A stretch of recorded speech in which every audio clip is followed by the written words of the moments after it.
వెంకటాచల క్షేత్రం గురించి చెప్తూ వ్యాస భగవానుడు బ్రహ్మపురాణంలో ఒక మాట అన్నాడు. ఆయన అన్నాడు, స్వామి పుష్కరిణీ స్నానం, శ్రీనివాసస్య దర్శనం, సహస్రనామ పఠనం.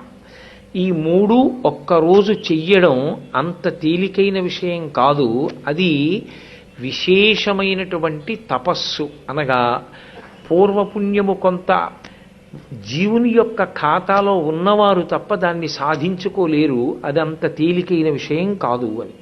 ఈ మూడు ఒక్క రోజులో పూర్తవ్వాలి. ఏది? స్వామి పుష్కరిణి స్నానం, స్వామి పుష్కరిణిలో స్నానం చెయ్యడం, శ్రీనివాసస్య దర్శనం, వెంకటేశ్వర స్వామి వారి యొక్క దర్శనం. వెంకటేశ్వర స్వామి వారి దర్శనం అన్నప్పుడు ముందు ఆదివరాహమూర్తి దర్శనం చేసిన వెంకటేశ్వర దర్శనం, వెంకటేశ్వర దర్శనం, తదనంతరం సహస్రనామ పఠనం, విష్ణు సహస్రనామ స్తోత్రాన్ని పఠించడం.